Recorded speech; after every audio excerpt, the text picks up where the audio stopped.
Hey, welcome back, everybody. As many of you know, we got a cease and desist letter from the Canadian government claiming that we had classified information in the Dallas Alexander episode. We've been working very closely with the Tier 1 unit over there to figure out what exactly is classified. We're having a real problem actually figuring that out. So we brought in our attorney, Tim Parlatore. Very well-known attorney, makes a lot of heads turn when he comes around. But we go over the case, all the ins and outs that you want to hear, what's classified, what isn't. Is it straight censorship? Is it silencing their own people? I don't know. You guys tell me. Leave us a like, comment, and share this episode with everybody you know. We also talk about why the leadership in the military across the globe has turned into a bunch of weak, spineless leaders and how that's going to get resolved as well. So anyways, also hit us with a review on iTunes, hit us a review on Spotify, and guess what? Dallas's episode's coming back soon. All right, everybody, please welcome Tim Parlatore to the Shawn Ryan Show. Love you all very much. Cheers.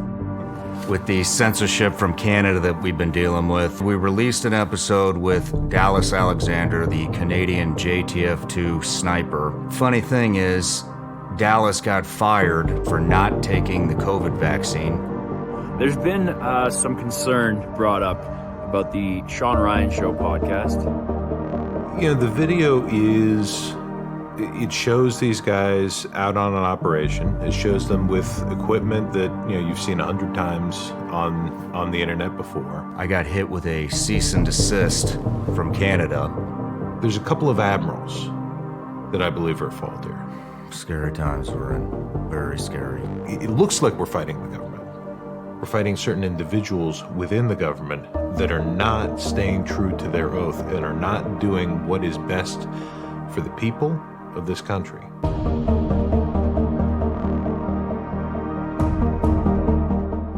Tim Parlatore, welcome to the show. Thank you. Man, it's an honor to have you here. So, just a little bit about you real quick. You are the managing partner at Parlatore Law Firm. You've been on a number of very high-profile cases, the most famous being Eddie Gallagher's. Now you represent Trump for everything January 6th related and the classified document fiasco that we're seeing all over the news right now. And I'm your latest client with the Yes. with the censorship from Canada that we've been dealing with. And man, I just want to say thank you for picking up the call that day. I've been through one legal battle, and it was one of the most stressful times of my life. So it's a real honor to have you backing me, and I think we made some serious headway with these people. Absolutely. Thank you. Hopefully this one was less stressful. Yeah, with you on my back, it definitely was. But everybody gets a gift that comes on the Shawn Ryan Show. Thank you. There you go. Go ahead. A little something for the flight home. Cool. All right. Thank you. You're welcome. So this is, I just want to kind of go over exactly what happened with Canada. Sure. In my opinion, I think I don't think there was anything classified in there. And we'll get to the summary of this real quick. But basically, we released an episode with Dallas Alexander, the Canadian JTF-2 sniper, and which had real footage in it. Funny thing is, Dallas got fired from the unit up there in Canada for not taking the COVID vaccine, according to Dallas, Right. and not complying with mask mandates. They knew that was coming in part two. I got hit with a cease and desist from Canada, from the unit up there, saying that there was all this classified information or sensitive information within the episode they needed to come down. Right off the bat, I thought this is straight censorship. They're trying to silence this guy. They don't want this stuff going out. It took me about 24 hours, actually less than 24 hours. I got it on a Friday night, close of business, and after I slept on it because I was hot. I was really upset. And I slept on it. I woke up and I said, if there is something classified that could in the episode that could jeopardize the tier 1 unit or compromise any of the current operators that are still on the ground, I would just feel horrible, if I release something that jeopardized that unit, especially them being an ally unit. I've worked with them in the past, so I pulled it.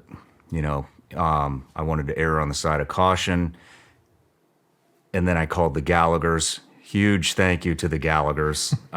They connected me with you, and your letter back to them was phenomenal. But I'm just going to read off the initial. So basically what happened is Thursday, we got just a regular email in through the website. And it was, here it is. Good afternoon. I'm reaching out to you today as a representative of the Canadian Special Operations Forces Command, as we have become aware of classified information and imagery that was disclosed on your recent podcast with Mr. Dallas Alexander. We respectfully ask that this podcast be taken down to prevent further dissemination of the information and video contained within it. We would also appreciate receiving an advance copy of the second part of the interview prior to publication to enable us to make an assessment as to whether there are any further violations in it. We are certainly willing to work with you to help produce edited versions of both podcasts to ensure they do not contain any classified information. Please let me know if you have any questions or would like to discuss. Thank you in advance for your cooperation. Very respectfully, this person. So I blew that one off, and then we got the official cease and desist in the email and in the mail, and that's when we got a hold of you. So I'm going to post those up on screen right now in the article that has the whole situation in there. You took that on. Then all of a sudden, the media just launched, and it was in everything. It was in the New York Post, Daily Mail UK, Task and Purpose, CTV News, the Ottawa Citizen, the Epoch Times, the Blaze, Breitbart, World News Era, SOFX, and Saltwire. And there's probably more. I couldn't keep. I lost track, and it sounds like it might be going more. So, when you took this, and you actually got a chance to look at it, the video, what was going through your mind? Did you think there was anything classified within the... No, I mean, the video it shows these guys out on an operation. It shows them with equipment that, you've seen 100 times on the internet before. There are elements of the video that, in my opinion, probably were classified at the time, specifically where they were. When you go out on an operation and you file your plan, that is classified because you don't want the enemy to know where you're going to be or where you are. But years after the fact, that is no longer an issue. So there was nothing about that video that struck me as, problematic. But instead, I kind of looked at the letter that they sent you, and obviously, as a lawyer, we look at the letters a little bit differently and kind of slice them up and figure out, okay, what is the actual applicable law? And that's when I started to feel like, okay, this is not a legitimate claim. Yeah, well, on top of that, just to encompass the entire situation here, because that's what I thought too. I was like, well, maybe it's the location, But they did a press release. Right. They did a press release of the location because they were so happy that they broke the world record that they couldn't wait to get the information out. That unit did a press release revealing the location of the operators who took the shot before they were able to leave the sniper hide that they were in. So they compromised the 4 shooters, any other intel guys that were in that hide with them, and they actually, according to Dallas, they actually had to make an emergency extraction because their country had compromised their location. Right. And I didn't remember that initially, and then I was like, wait a minute, he says this in the episode. And then, speaking of Dallas, he had mentioned it several times again, and I was like, what could possibly be more classified than revealing the location of your operators who are still on the ground? Right. Exactly. I mean, the capability of hitting a target from that distance, that is obviously something that's not classified because they announced it. And so there really wasn't anything about that video that struck me. Sometimes you have videos where you can see, okay, if there's the intel or the crypto guy there, and if you can accidentally see, the screen on their little, iPad or whatever. But there wasn't any of that there. Yeah. They mentioned a few things that were classified. It was odd too. Here's another thing that was really odd. Was they made it sound like this was a major breach of national security, in the cease and desist. And so I emailed them back first thing Saturday morning, thinking, well, if this is that big of a deal, this email is definitely going to be monitored over the weekend. Right. We didn't hear a damn word until Monday late morning. Yeah. And so that also tells me, okay, this is not a matter of national security. This is bullshit. And so do you want to talk about our initial conversation? Sure.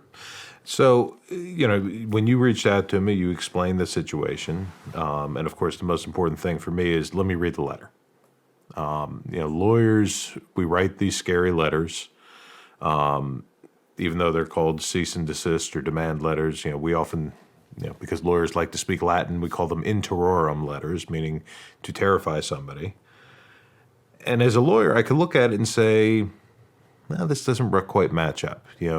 What is the threat? If you don't do this, we're going to prosecute you. We're going to sue you. We're going to do, file an injunction. What is the threat? And what are the references to the law of what you allegedly broke? And what was interesting about this letter, as opposed to any other that I've dealt with before, is that it was all based on not very specific references to Canadian law, whereas you're an American. And everything you did was here in the U.S. and therefore governed by U.S. law, not Canadian law. And so one of the things that immediately jumped out at me was the conflict between the Canadian standard and the U.S. standard, because the idea that a government would demand a journalist to take something down because it's classified, that's something that's been well litigated in this country. It was something that was brought up during the Vietnam War over the Pentagon Papers, and it went all the way to the Supreme Court, and the Supreme Court said the First Amendment, freedom of the press, trumps any governmental interest in keeping something classified. So the government can't censor the media based on something allegedly being classified. And of course, you and I spoke about it at the time, that one of the things that they said in there is that this video is the property of His Majesty the King.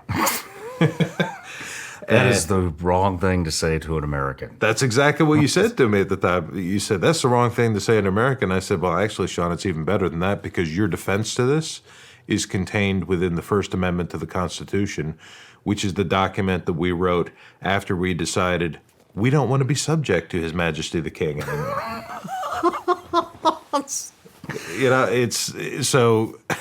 It's funny when you go to law school, you learn all these arcane, ancient constitutional principles, and you think, I'm never actually going to use that in practice, and yet it does come up where Wow. these things, so that's when, I think I told you, all right, let me write up a response to this. And what I did is I took all of their points and just hit back with, okay, I'm not an expert on Canadian law. I don't know Canadian law much at all. But U.S. law applies here. And so when you say this, the Constitution says the opposite. When you say it's intellectual property, our laws say fair use doctrine allows you to use it. just as any news agency out there can use these videos that depict a historical event as something to confirm the story. You know, you're not wholesale taking a long feature film that belongs to somebody else. You're taking a relatively short clip that confirms the accuracy of your story.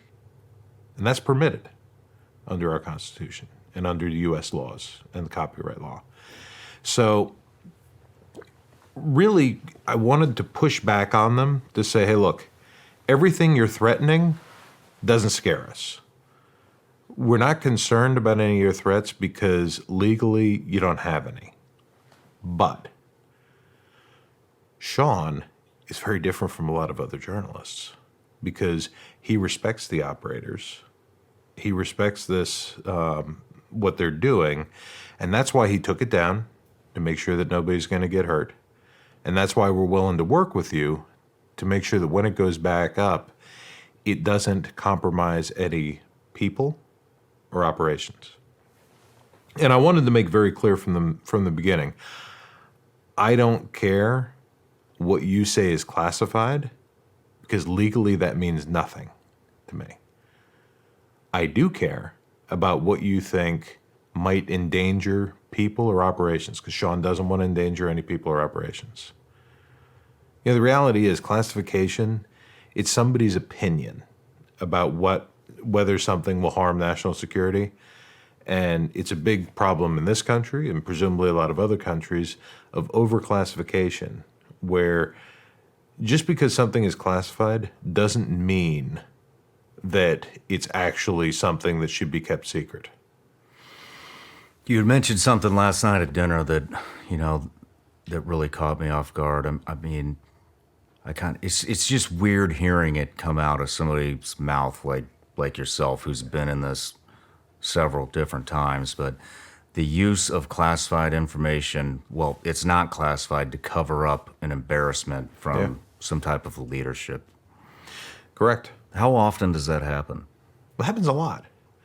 It happens a lot in this country where we have so many things that are so overclassified, and classification really should be very narrowly used to the things that, if disclosed, would damage the national security of the country, as opposed to the things that, if exposed, would damage the reputation of a certain senior leader.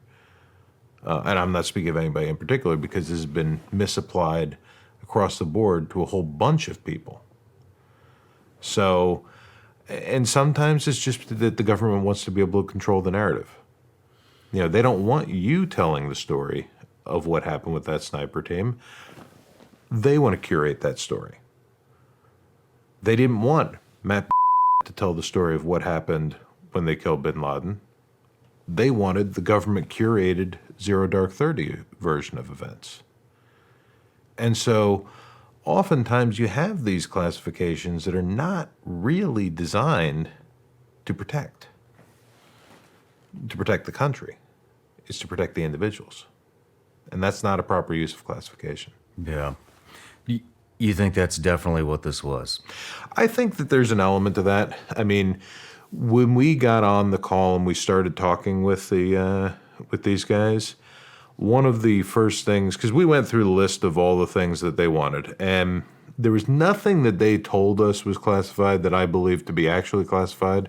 There were several things that we agreed, you know what, in a spirit of cooperation, we'll pull that out. First names of the other operators. Mm-hmm. That's not classified, but at the same time, out of respect, okay, we'll pull those names. The first thing that they identified, do you remember what it was? The night vision. Bingo, night vision. They wanted you to blur out the portion of the photos that showed what night vision these operators were wearing, because it was the panoramic, the 4-tube. Mm-hmm. And I immediately knew that was not something that's classified, because they did the same thing when Matt wrote the book No Easy Day. And they said, you've revealed this classified piece of gear, that we have these panoramic 4-tube nods. But it's not classified. In fact, you sent me the link, the next day where we could go on L3 Harris's website and buy a pair. I mean, what are those? Those nods are like 15 years old, at least, and local police departments have them. And they told us they didn't want their capabilities to be out there. And it was, man, I got to be honest, if you don't have this capability by now, and you're the tier 1 unit, foreign and domestic in Canada, that's pretty embarrassing. It is. And, the concept that, well, we don't want the bad guys to know that we can see them at night that well. With all of the interrelation between the Canadian and the U.S. forces and anybody else, they may not know which unit's going to come through their door at night. But I think that they all have a pretty good idea that there is going to be some tier 1 unit that could come through their door in the middle of the night and see everything. Mm-hmm. Yeah, I found that to be... It's an element of overclassification without serving any purpose that unfortunately kind of tinged the rest of our negotiations, because the first thing that they asked for, and we agreed, because who cares if you can see the nods or not, but it did tinge everything else to where when they say, oh, this video is classified. Okay, you mean like the night vision? So, there was a number of things. They also brought up the first names, which we bleeped, and people will find that out on Monday. So there's the previous classified edit that we did, but also then we got into bullet flight time, and there was actually one specific piece of gear that my entire team was like, that's got to be it. And it was the TACCOM optic, which they did not mention at all. Even Dallas himself was like, maybe that's it, I don't know. But the team heard it because he had mentioned something in the actual episode. But then I looked it up, TACCOM HQ, their Instagram, everybody should go check that out right now, is sending us thank yous. Because they were told it was sensitive, and they're like, this is huge for us that we can actually get this out. But there they are, they have a public Instagram page with everything on it, and here the Canadian unit is telling us, well, that's classified. Then they told us that the one video where they make entry, whoever was filming that made entry into that room as they're actually taking the shots, and they're saying I mean, you had the conversation, that they told you all that equipment was classified, correct? Right, and we discussed that because the reality is, if there's something in that video that you or I don't know, okay, maybe there's a piece of gear sitting on the table, and that individual piece of gear that we don't want anybody to know that we have. No problem. Tell me what it is. You don't even tell me what it actually is. Just tell me that thing over there. Mm-hmm. Please blur out the widget on the table. We offered to blur out the widget on the table, but they couldn't identify any. Yeah. And then we found an article, and I believe it was Ballistic Magazine. Yeah. That was, I can't remember the title of the article, but in the paragraph, it was something along the lines of, the equipment used in the JTF-2's world record sniper shot, a TAC-50 Macmillan rifle. Right. What round? What optic? What the prism optic? It was all right there. Yeah. And so my team actually found that. I fired it off to you. Did you send that to him? No, I didn't need. Okay. I didn't need to. It was. I thought that was rather interesting too. And then it was even for me. Knowing what it was, it's still, and I think this is a problem with a lot of issues that are going on in the country today. It is so blatant. It is censorship, silencing in your face under the mask of classified material. And even myself is like, man, what's classified in here? It's so hard to get through my head that the free world is censoring their people that hard. Yeah. And it's just, and I think that's happening with all these different problems across the country, across the globe. It's so blatantly obvious that people can't get it through their head, like that this is happening the way it is. You know, it's something that with the proliferation of social media and YouTube and giving voice to the people in a way that we never had before, that the government just doesn't know how to deal with it. You know, think about even as recent as the 80s, when you didn't really have the internet. You had 13 channels on TV. You had newspapers, and that was how information got out. And so the government had a lot more control at the time over what got out, how it got out, and they could curate things better.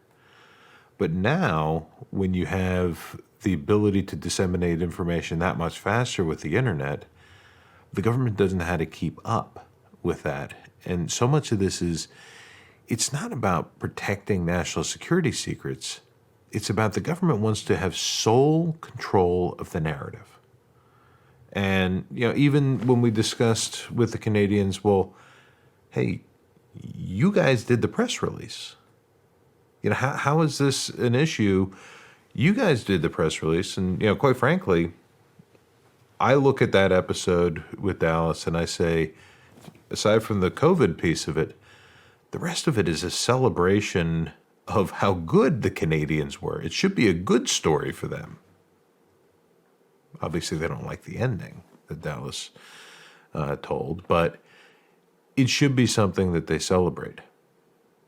But they wanted to control the narrative. They wanted to control who was giving the narrative, in my opinion.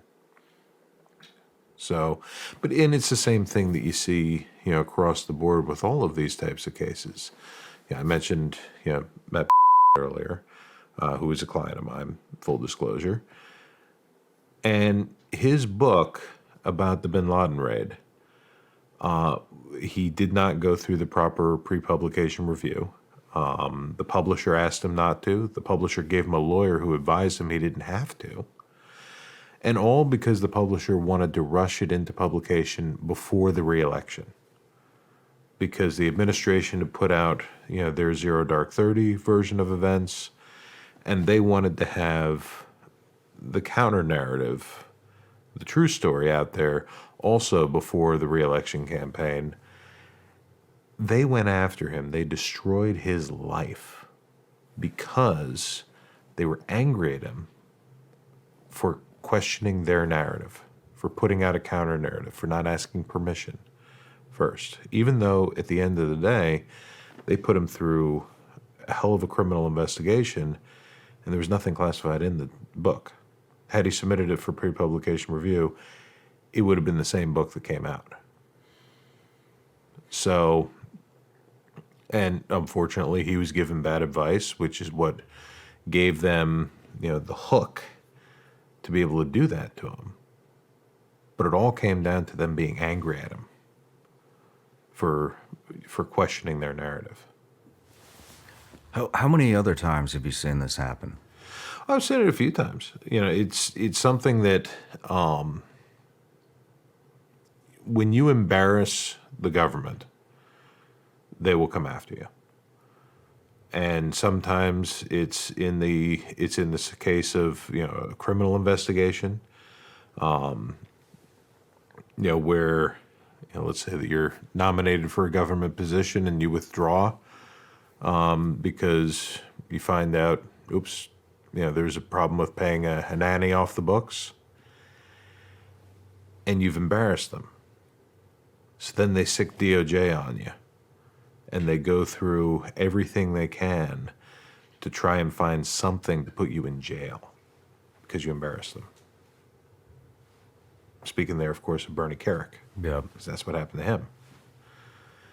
It's frequent. It's frequent. What did he do to embarrass the administration? I'm just curious.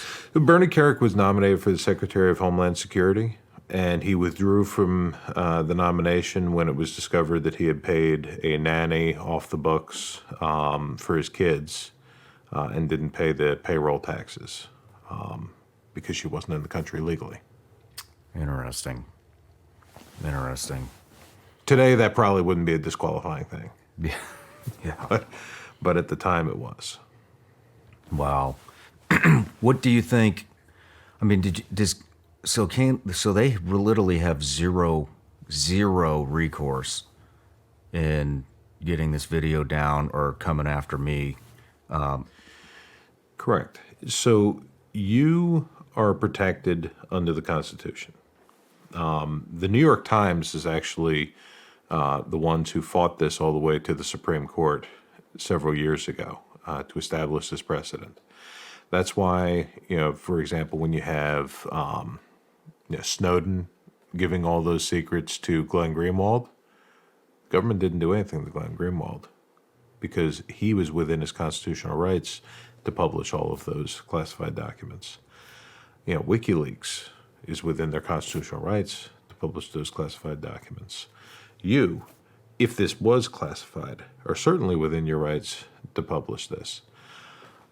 They didn't go after the publisher on Matt's case. The Constitution protects you unless you signed the NDA. If you're the one who had the security clearance and you had the non-disclosure agreement and you violated that, ultimately what they got Matt on? A breach of contract. That's it. That's it. That's what they did. They got him on a breach of contract. So people who are still on active duty, obviously UCMJ has more heightened punishments for it. But here, you don't have a clearance. You didn't get this through the course of any official government work. So they can't really do anything to you on that. They were pushing a possibility of an intellectual property copyright violation, which certainly you're allowed to use it for fair use doctrine in a limited capacity. But here's the funny thing. If they wanted to come after you on a copyright action, I would obviously defend you, and I think we would win. But before they could do it, they would have to take that video first to the U.S. Copyright Office and register it, which goes against the idea of it being classified. So they have to first register with the United States government that this belongs to His Majesty the King. And then you and I would end up in a U.S. District Courtroom getting in a fight with His Majesty the King. Oh, man. What were some of the other red flags that you saw that made you think that this was just, hey, this is just a cover-up because they don't want the fact that Dallas was fired for not taking the COVID vaccination? The timing of it, was interesting. They moved very quickly they moved very slowly to send you a letter. And then once they got my letter, they moved very quickly to have a meeting. And what was, I think, goes to the benefit of the credibility of the Canadians is that once I had pushed back on the constitutionality piece, I think that they recognized that and they said, okay, let's work together. And they recognized that we were doing them a courtesy. Which, by the way, not a lot of people would have done what you did. Okay, your decision to take that down and to prioritize the safety of the operators over, over the story and over, profits and everything else. Not a lot of people would have done that. So I definitely applaud you for that. Thank you. There's a lot of people out there. We've discussed names in the past. I won't say any right now. That would have said, "Oh, you don't like that fact that I put up a video of dead Green Berets, that's okay. Yeah. My profit means more than the families. And somebody that does that would obviously have, no interest in even having the conversation with the Canadians.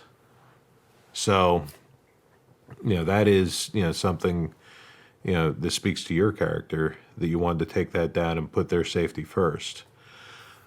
But once we've gone through this and, we met with them to see what their concerns were, to see what needed to come down for safety of operators and operations.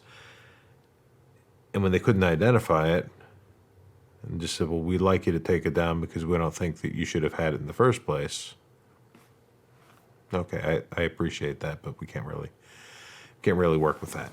You mentioned another thing last night too that I thought that I didn't catch, and that's that their lead POC, point of contact for us, was a public affairs officer. Correct.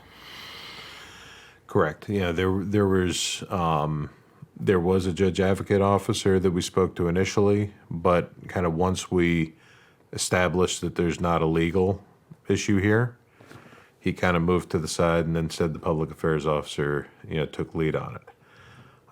And, we're not going to say his name here, but relatively junior guy, lieutenant commander. If this was such a matter of national security, I would have expected that we would have been talking with intelligence colonels, not a public affairs, major or lieutenant commander.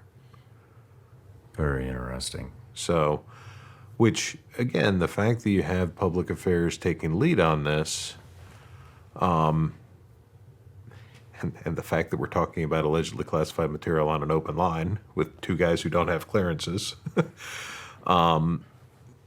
it did kind of further reinforce to me that, this is a control of the narrative thing. And let me be clear, the guys that we spoke to, they were following orders. I think that they acted, courteously and professionally in their dealings with us, but, ultimately they were given orders from higher ups to, do what you can to take this thing down. And, they took it as far as they could. What do you think might happen to Dallas? It's hopefully nothing, obviously. I don't like to see anybody get in trouble. It's kind of what I do is keep people out of trouble. But, they would have a problem with doing anything to him. They could try to do the same issue with saying that he broke his non-disclosure agreement. They could try to say that he revealed classified information. I don't know the Canadian legal system, so I don't know, can they recall him to active duty and court-martial him or any of those things. But ultimately, while there certainly are differences between the Canadian and the U.S. system, when it comes to trials, there are very common principles of evidence, and I think that they would have difficulty. Because they would have difficulty with, showing that it was actually classified or of a nature that damages national security. But here's the other thing, is that how would they actually establish that he's the one that even gave it to you? Unless they had you come in and testify as a prosecution witness on it. So I think that there's a lot of chain of custody and classification issues that make it difficult. But more so, and one of the things I said to the public affairs officer is, the more you push on this thing, the more you draw attention to it.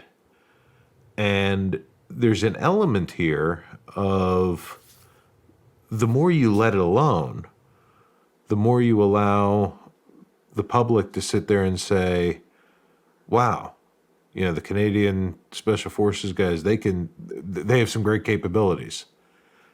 And leave it at that. Because the more you push, the more you create a circus, the more you create polarization. From a public affairs standpoint, it can end up hurting you more than helping. Interesting. Do you think they will go after him? I don't know. I'm sure that they're going to do their investigation. If media reports are to believe, they're certainly investigating it. Where is that going to lead? I don't. Where does it lead? Can they build the evidence? And what is the appetite for having that type of a problem? So they're definitely investigating him. Ultimately, it'll be up to the senior leadership to decide, are we angry enough with him that we want to go through this process? If you were Dallas right now, what would you be doing? Moving to the United States. That's what I would be doing. If he doesn't do that, what would you do? Well, and obviously there are still extradition treaties and things like that. So, he has the decision to make. Of course I could, it's easy to sit here and say move to the United States. Mm-hmm.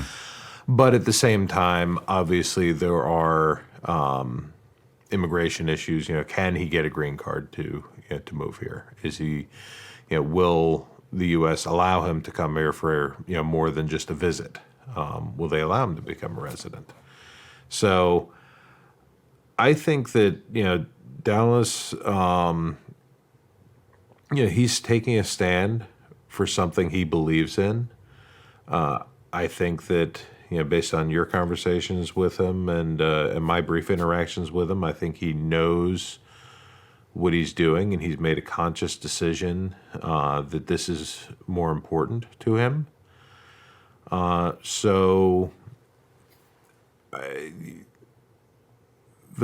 best thing that Dallas really should do right now is to try and find the Canadian version of me to have sitting in his corner with him. Roger that. Well, I'm sure he's going to watch this. But, Tim, let's If there was an opportunity for me to go up to Canada, I hear that they still wear wigs in court. I think that'd be a lot of fun. Yeah, I've always wanted the horsehair wig. On that note, let's take a quick break. And when we come back, I want to talk about, we had a great conversation last night on why the military, almost globally, seems to be, now we're in this spineless, weak, woke era of military leadership. And I think you're right on the money. I can't wait to talk to you after the break on that.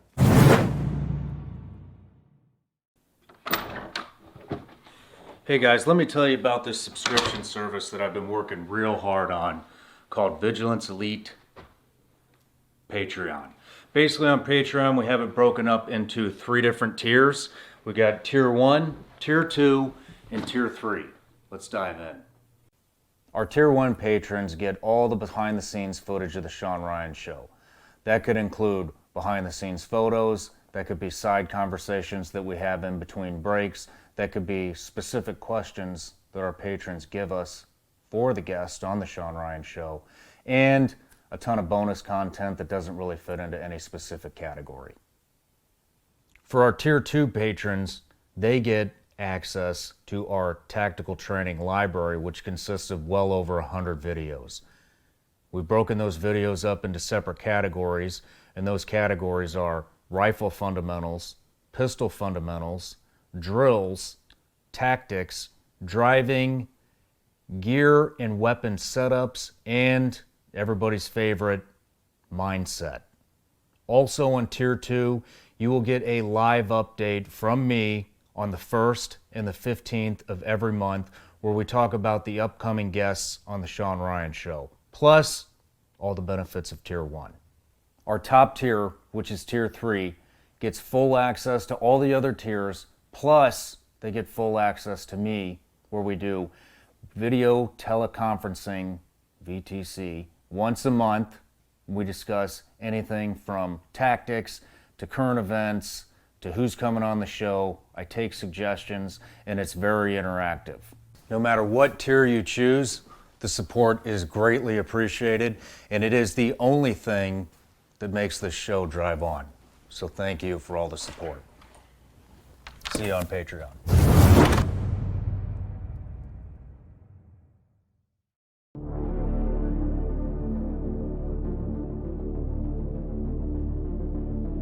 So there was this ISIS fighter that got captured. He was bragging about having raped like upwards of 200 young girls. Changing the way I saw stuff was like this human trafficking aspect to war. I'd heard that the Iraqis are doing the same thing, and I looked out the back of the building all night to see. I was like, if there's a sign that any of that is happening, if I see this, I'm going down there and I'm killing everybody on that floor. Former JTF-2 sniper, Canadian sniper, Tier 1 unit, and you have the world record for the longest, farthest sniper kill of all time.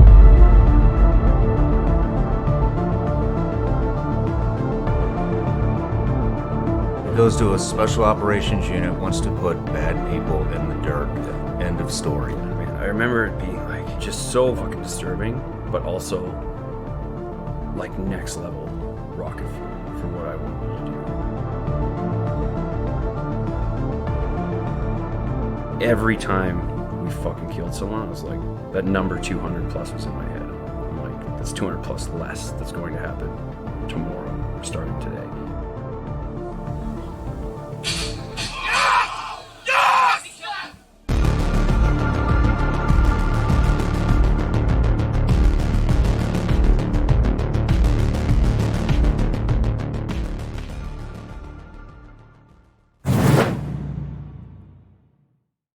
All right, Tim, we're back from the break, and we had a fascinating conversation last night about why the leadership in the military has become so weak and spineless. And this is a topic that's just, I've seen it over and over. Everybody wants to know why the military leadership is going the way it is here in the U.S., now obviously in Canada, and likely across the globe. We received a ton of emails actually from spec operators in Germany, in Holland, in Australia, and it seems like everybody worldwide is dealing with the exact same scenario here. So I'll let you take it from here.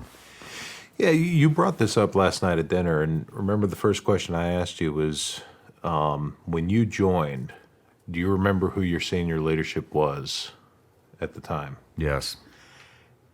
And how many of them had Vietnam combat service? All of them. That's right. And that's the thing, is that if you look at the historical cycle of this country from World War I to the present, Vietnam to 9/11 was the biggest gap from active combat and sustained active combat that we've had in this country. Yes, there was Desert Storm and Somalia and things like that in the interim, but when I joined, all of our senior leaders, the senior enlisted, the colonels, the generals, they were all in Vietnam. The Commandant of the Marine Corps was a platoon commander in Vietnam. And the last Vietnam veteran aged out, the last Commandant of the Marine Corps who was a Vietnam veteran retired in 2005. So when 9/11 happens, and consider before that, I went to the Naval Academy, started in 1998. And so while I was there, the lessons that we learned about how to prepare for combat and combat leadership, they had all the Vietnam veterans come in and teach us that, because that was the most recent experience that they could draw upon. And so you fast forward, and starting around 06, all of those leaders are gone. And you go all the way up to the present, and all of your general officers today, not through any fault of their own, but for the year of their birth, they were all too senior on 9/11. And so you have this entire generation of paper generals that their junior officer days were spent during the post-Cold War peacetime. They've never carried a rifle on patrol. And so... Let alone been in combat. Right. Well, I mean, they've done it in training. They've done it in training, and maybe some of them were in Desert Storm. Maybe some of them were in Somalia and things like that. But if you look at the makeup of the combat arms today, whether it's special operations or infantry, your lieutenant colonels and your commanders in the Navy side have the most combat experience in the officer corps of anybody, because they were the platoon commanders right after 9/11 when we went into Afghanistan. And so you have 1, 2, 3, 4-star generals that are looking at their lieutenant colonels and saying, that guy has more experience than I do. I have a bunch of, medals for, making policies and writing papers. That guy has a Purple Heart. And it's a very weird time right now in the senior military leadership. And this is something that I discussed in my closing argument when I represented Stu Scheller, where your senior leaders are the least experienced. Look at the SEAL community. Admiral Green is the most senior SEAL admiral, I believe, right now in the Navy, and yet he is the least experienced SEAL officer in the Navy because he was too senior. So he never got to lead these combat patrols. As this current crop of the 9/11 junior officers starts right now to put on eagles as colonels and captains, and as they continue to move up into the admiral and general ranks, I think that you're going to see a bit of a reversal of this because the current leadership just doesn't have that experience. Yeah. But the next generation will. If any of them are left. So many people are leaving the military. They are. It's unfortunate. I sit there. I graduated from the Naval Academy in 2002. We were the first class to graduate after 9/11. And I look at all of my classmates and, who are now, commanding officers of squadrons and of ships and, now screening for command of aircraft carriers and, battalion command. I think one of my classmates was recently a team commander out in Coronado. And the guys and women are getting out. And a lot of it is because of the policies of DOD that's forcing them out. And the increase of the whole zero defect mentality, where I've done things recently, and I'm not going to name names here, but I've done recently things that I really didn't want to do. I represented a lot of my friends who were relieved of command. And I hate that. I'm happy to be able to help them, but I hate that I have to do it because we are trying to take the best officers out there and get rid of them. And I think that probably there are more targets on the backs of the 05s right now than I've ever seen. Man. And it's those that survive to make the senior ranks. I have hope that they are going to be the ones that are going to make things better. It's like one of my good friends. I always thought, throughout this whole time, you know what? Things are going to be better the moment that my friend puts on a star. We knew from the beginning that this guy is eventually going to be a general. And I've always held out hope that the Marine Corps will be better the moment that they put a star on his shoulder. And instead, he reached out to me and said, I've been relieved of command. I need your help. Damn. And what was he relieved for? Holding his Marines accountable.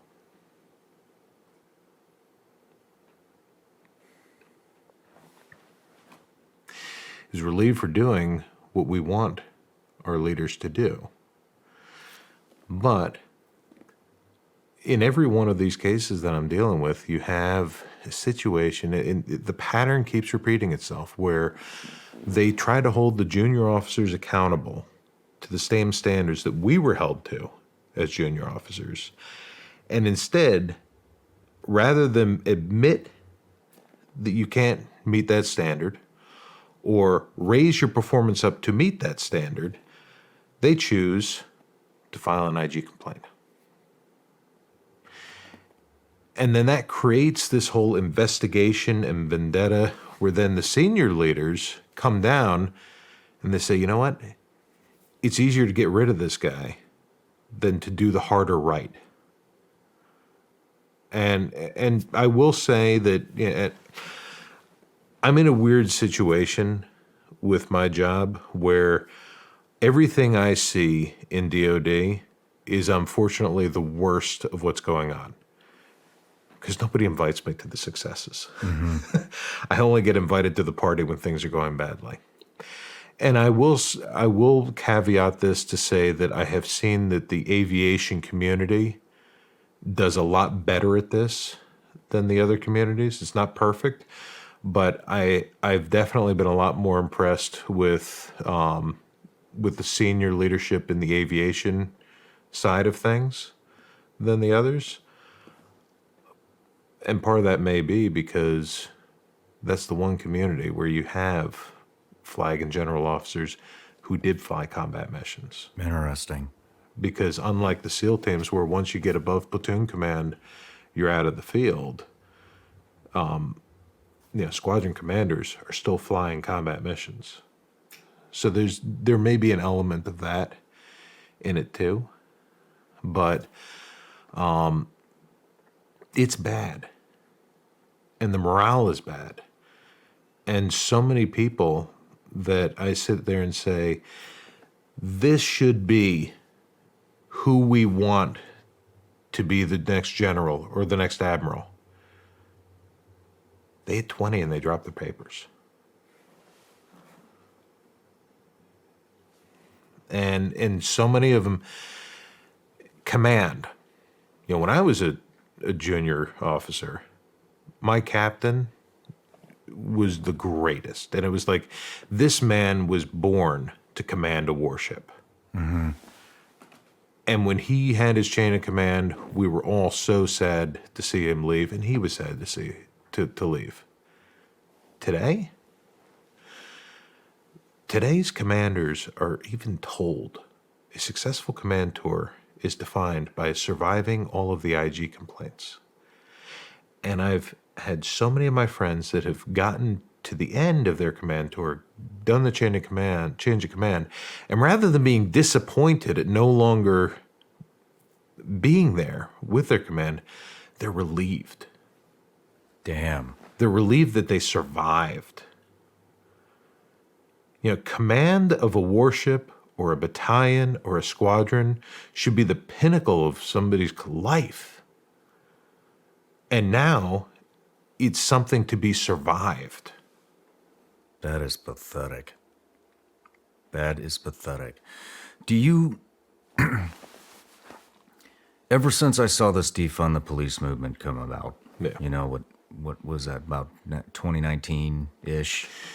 Summer of 2020 is when it really started hitting. When it went rampant, and I had this theory right off the bat that this was engineered from way up there, where they wanted to restructure all of the police departments, get the old blood out, bring in the new blood, bring in the yes men who are going to do anything that the weak leadership tells them, and I thought this is going to carry over to the military. Then we saw that we're seeing it right now. We saw with the COVID vaccine mandates, they got rid of a ton of wartime experience, a tremendous amount of wartime experience. Now we're seeing the new agendas come in, and that's demoralizing the few guys that are left. They're leaving. I mean, do you think that this is coming from way up, and they're trying to restructure the entire military and police? I mean, it's definitely we're at a place right now where we have less people that have served who are serving in senior positions. You don't have, I mean, think about years ago, how many members of Congress fought in the World War II? Yeah. You think about, not having served, not having gone to Europe or to the Pacific was a liability for a political candidate at a certain point in time. Now, you have very few people that have served, and therefore very few people that have that understanding and experience and cultural understanding of what military and the police do. So I think that there is, that factor. Now, one of the things that I enjoy seeing is more veterans that are now getting elected to Congress.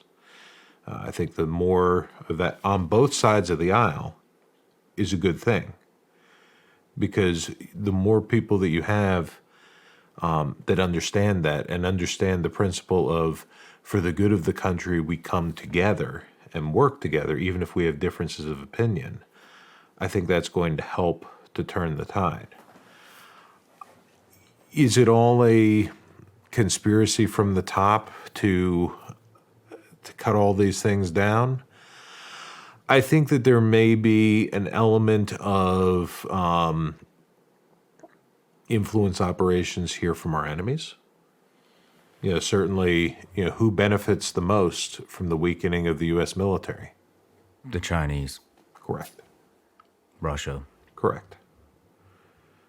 And you have the Chinese that are investing tons of money into our educational system, tons of money into this country to try and influence things. And as our leaders fight each other, they ignore the external threat. And sometimes don't even recognize that it's the external threat that has created the infighting.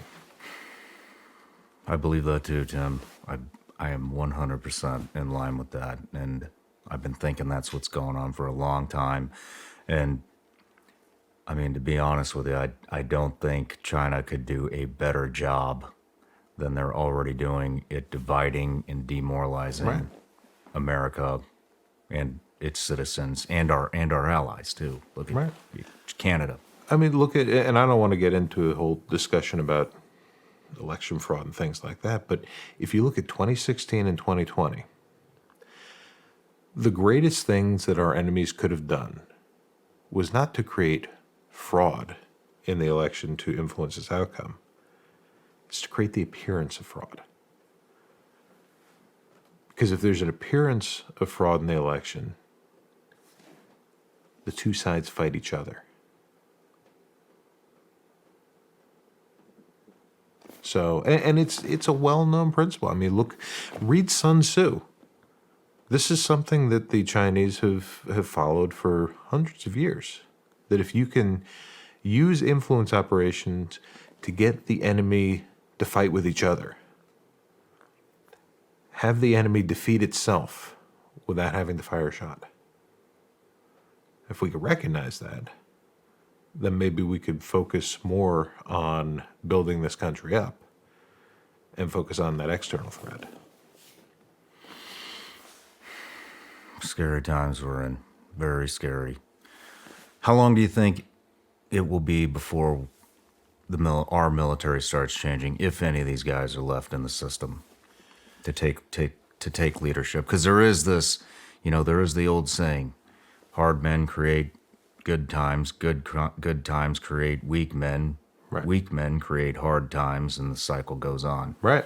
And you can see the cycle throughout our history, from Vietnam, the post-Vietnam letdown and all that stuff. And so I do think that things are going to turn around. I'm hopeful that things will turn around really within the next 5 years, because the people, the men and women who, bore the brunt of the load after 9/11, they are now starting to, and many of them are putting on captain and colonel, and will be up for flag and general officer ranks soon. And I think that while there certainly is a retention problem, I think at the same time, good men and women are still there. I went to the Pentagon a couple weeks ago for something, and walking down the halls, I ran into a couple of guys that I knew, and one guy in particular, I won't say his name, but I saw him, and I haven't seen this guy in over 20 years. And this was one of those guys that we knew would have been a phenomenal officer, but he was also a guy that, tended to get into trouble for certain things. And everybody figured, okay, maybe he's going to do 5 years and get out. And I saw him wearing Eagles. And I thought, this right here, seeing him wearing Eagles in the halls of the Pentagon, that gives me more faith that in the Marine Corps' future. So there are some phenomenal men and women that are still coming up the ranks that have not been, pushed out or forced out. So I have hope for that. And one thing that I like to do, I read a lot of history books. And so when you read about how bad things were at so many other periods in our nation's history, you realize maybe it's not so bad. As much as you feel like everything's about to fall apart, read Alexander Hamilton by Chernow. And in the later chapters where it talks about a lot of the political infighting, and you sit there and say, wow, that sounds so familiar. And they overcame it. And I think we will again. So I have hope. That gives me a lot of hope. It really does, because, I always try to keep a lot of hope, and I try to remain positive and that we're going to come out of this. But to be honest with you, until that conversation last night, I've been really reaching for something to grasp onto, just seeing where this goes. And this last thing with Canada, even though it's technically not our country, Right. but the same shit's happening in our country. Yeah. It's almost a blessing that it happened cross-border. Right. Because it unveiled so much about how they're censoring, how they're trying to silence their people. Right. And I shouldn't be reading the comments, but I do read the comments sometimes, and I see a lot of comments that are like, I stopped reading those years ago. screw Canada, and it's not the Canadian people, it's the Canadian government and the leadership, and it's not the JTF2 unit, it's the leadership in the JTF unit, and it's individuals. It's individuals. This is something that I always keep in my mind when I'm fighting cases, and and a client will say, we're fighting against the Navy, we're fighting against the Marine Corps, and I have to stop and say, no. Okay, I am not attacking the Marine Corps. I'm attacking some very specific Marine Corps generals who are making bad decisions. We're not attacking the Marine. We're attacking some certain Marine Corps prosecutors. I'm not attacking the Navy. There's a couple of admirals that I believe are at fault here. There's NCIS agents that are at fault. The institution itself is not something, the government. I'm not fighting it looks like we're fighting the government, but we're not. We're fighting certain individuals within the government that are not staying true to their oath and are not doing what is best for the people of this country and not doing what is required by the Constitution. And so we fight those individuals.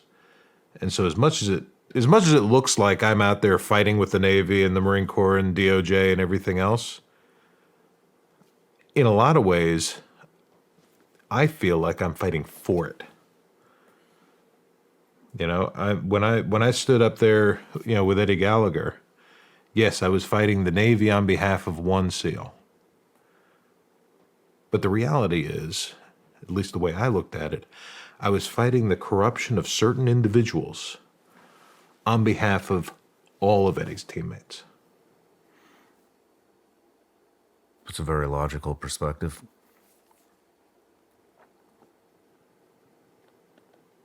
You know, if you think of it as this monolith, then it can't change. But if you think of it as individuals, they can be replaced. Interesting. It's a great way to put it. Well, Tim, on that note, I think this is a good spot to end it. I do want to just say that after what you just said, that my intentions were never to embarrass or bring light to JTF2 in any negative aspect. Those, like I said, I've worked with those operators several years ago.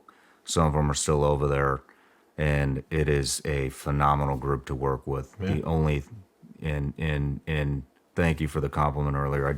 I wanted everybody's best interest. I wanted the best interest of the operators over there. I wanted the best interest of Dallas, and thank you for jumping in and saving my ass. And Of course. And the other thing is that I want to get out is, you know, I think there's a lot of kids and young adults whose aspirations are to go to a unit like that, and I don't want to demoralize the future of these units because they're extremely important. They have great culture in them, and I just want them to know that, yep, we're going through a transition right now, but weak leadership is always replaced with strong leadership. And so anybody that's looking at going to a unit, that unit or any unit, you know, just know that. These things will never improve unless good people go in.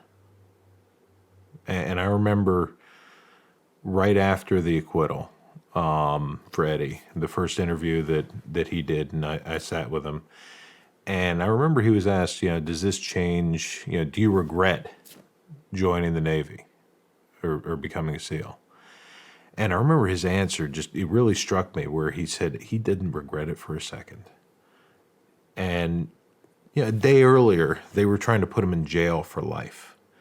And he says he doesn't regret it for a second. And he would advise other people to do it because while these certain individuals did the wrong thing, the reality is the teams, the military, was the greatest thing in his life.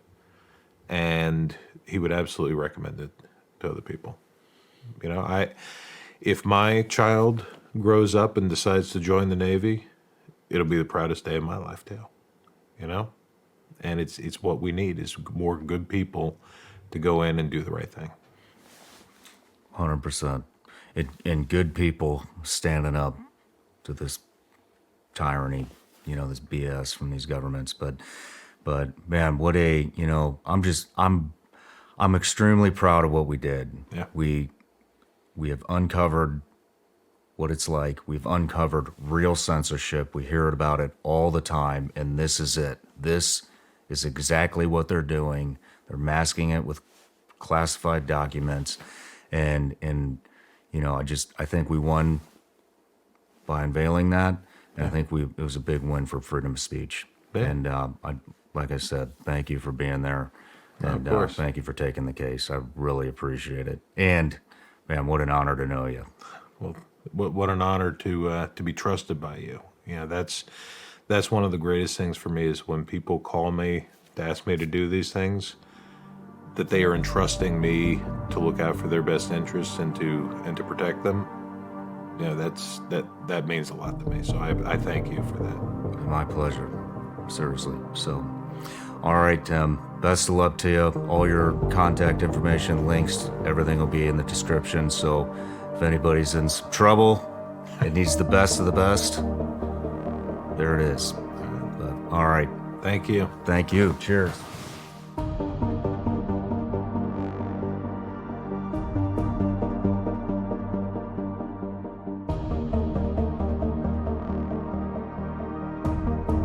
Hey everybody, I'm Shawn Ryan. Click here to subscribe to the Shawn Ryan Show YouTube channel for the hottest and most compelling interviews that you will not see anywhere else. I've also made a playlist of all the previous SRS episodes so they're easy to find. You can find that right here.